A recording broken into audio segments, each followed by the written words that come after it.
going to do in this place. But first off, I want to talk to you guys about a little story. So, how many of you guys know I just recently got married? Woo, woo. So James and I just recently got married about 7 months ago. And, sorry John, don't worry. You're good. Alright, so, yes, alright. So, recently got married. It's been awesome, so much fun, love it, love life, it's great. But when we first got married, I remember we were sitting on the couch watching TV, whatever, and I look over to James, you know what I want right now? He's like, what? Some chocolate-covered strawberries. He's like, I mean, you know, all right. And so like, no, James, like, you don't understand, like, how bad I want these chocolate-covered strawberries. He's like, I mean, Alexis, what do you want me to do? Like, James, you don't understand, like, I need chocolate-covered strawberries. And like, guys, I got to the point where I was crying, like, not just like tears, like, coming on, because like, I was sobbing at the fact that I wanted chocolate-covered strawberries and I couldn't have them. So I remember James like looking at me, he's like, I mean, I would make you some chocolate-covered strawberries, but like Publix closed, like everything's closed, like I'm sorry, you just can't have them. I was crying. And I know like, it seems kind of funny, but at that moment, like I was so desperate for these chocolate-covered strawberries. So speaking of them, I actually brought some. How many of you guys have never had chocolate-covered strawberries? Yeah, right. Because I never lived. How many of you guys want to try chocolate-covered strawberries?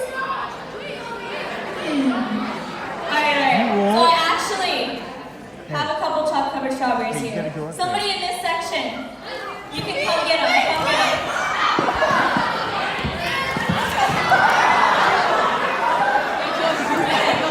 Alright.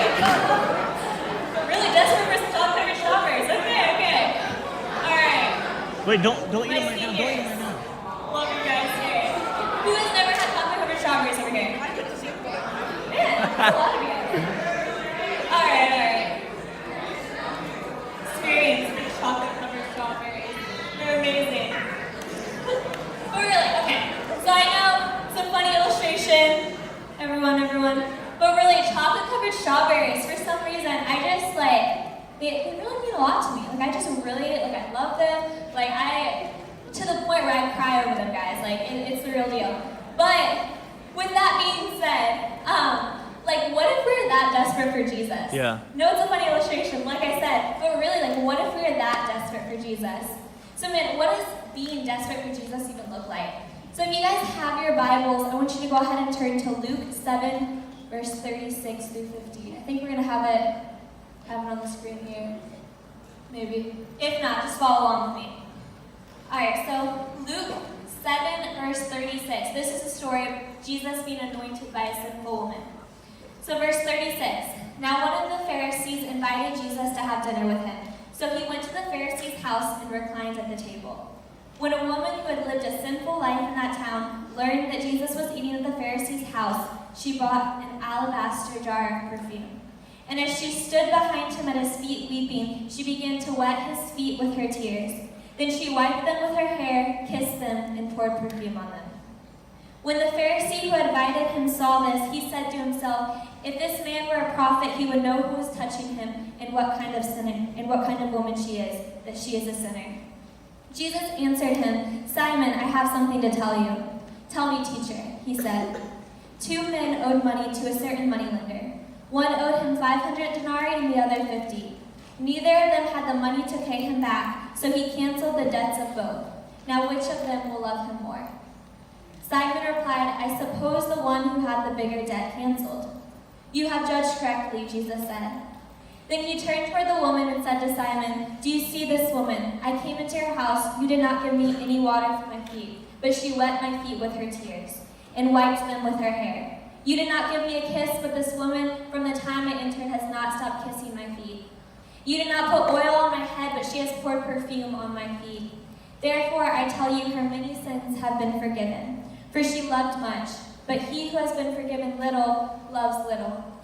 Then Jesus said to her, your sins are forgiven. The other guests began to say among themselves, who is this who even forgives sins? Jesus said to the woman, your faith has saved you. Go in peace. Dear Jesus, I thank you for your word. I thank you for everything that you're doing here today. I pray that you would just speak through me, that it would be your words and not mine. I give you all the glory and all the honor in Jesus' name. Amen, amen. Alright, so the first thing I want to acknowledge about this story is that when this woman heard that Jesus was near, she found him. So we go back to verse 37. It says, a woman in that town who lived a sinful life learned that Jesus was eating at the Pharisee's house, so she came there with an alabaster jar of perfume. You guys say came for me? Came. She came there. So a misconception in Christianity today is that we can just kind of sit around and, wait for God to show up. We just kind of sit around and wait for God to do a miracle, wait for God to come into our lives and do all this stuff. But a lot of times, we have to go. We have to find God. Yeah. We have to go and find him. And that's what this woman did. She heard where Jesus was at and she went and found him. Some scholars believe that she had an experience with God before this moment and was coming out of love and gratitude. So I don't know about you, but I'm pretty tired of just one-time church experiences. That's right. It's a lot to just kind of go off of a one-time church experience. So, spirituals this week, last week, it was incredible. It was great. There were so many great services, but we can't feed our faith off that. We can't continue to live every day for Jesus off that one-time experience. Yeah. We have to go back to Jesus every single day. So that's what some scholars believe. And others believe that she was a sinner. She heard the miracles, and then she went to go see for herself. So the first thing is that she acknowledged that she was a sinner. And the second thing is that she found Jesus. And then thirdly, she found Jesus expecting from him. She came with the oil. She came expecting her miracle. So the next thing I want to talk about is the desperation of this woman and the love that she had for Jesus. So verse 38, as she stood behind him at his feet weeping, she began to wet his feet with her tears, wiped them with her hair, kissed them, and poured perfume on them. So actually the definition of desperation is having an urgent need. So desperation comes when there's a recognized need that is beyond our own ability to meet. So maybe it's family struggles, maybe it's life struggles, maybe it's addictions, maybe you're hurting, you're depressed, different things. Like, we're not meant to carry that on our own. We're not meant to go through life trying to carry our needs, trying to carry these different things by ourselves. But God wants that. He wants our needs. He wants the different things.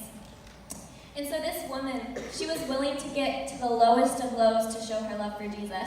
She was willing to literally get at the feet of Jesus, to humble herself, to get past any insecurities, to get past anything. She didn't care who was watching.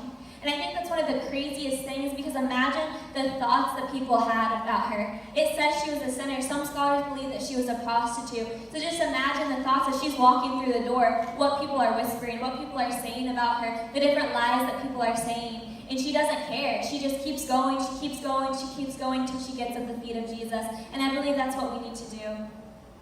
And so I want to tell you a little bit about an experience I had in Honduras. So for those of you that don't know, our church goes to Honduras every year. It's amazing. I've never been. It's completely life-changing. But I've been every year for the past 5 or 6 years. And every year God does something completely different. He does something new, just shows me something. But I remember this one specific year, I feel like the theme was just kind of like desperation. It was like every church service we went in, we just saw people desperate for God, just desperate for more of him. And this one specific service, we were packed in a really small classroom. So probably half the size of Trinity classrooms, a really small classroom. There was probably 50 people in there, you could not breathe. It was so hot. It was crazy. There was babies crying. There was dogs barking. There was literally a guy who came in, grabbed a tree, and walked out in the middle of service. Why is somebody trying to preach? There was distractions after distractions going on. But these people, they didn't let those distractions get in the way. They didn't let the different noises, the different things get in the way. And how many of you know if that happened in our church service, we'd clock out.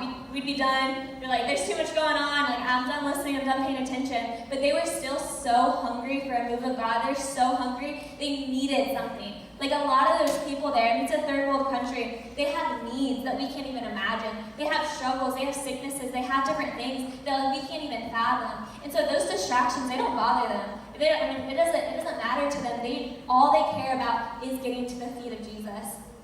And I think it's so crazy that distractions will always hinder our desperation for Jesus if we're not careful. And so, a lot of you, whether it's distractions, whether it's your friends, whether it's what people think about you, whatever the distractions may be, if we don't push past those distractions, we can't be desperate for Jesus. We can't long to see more of him if we have things in the way.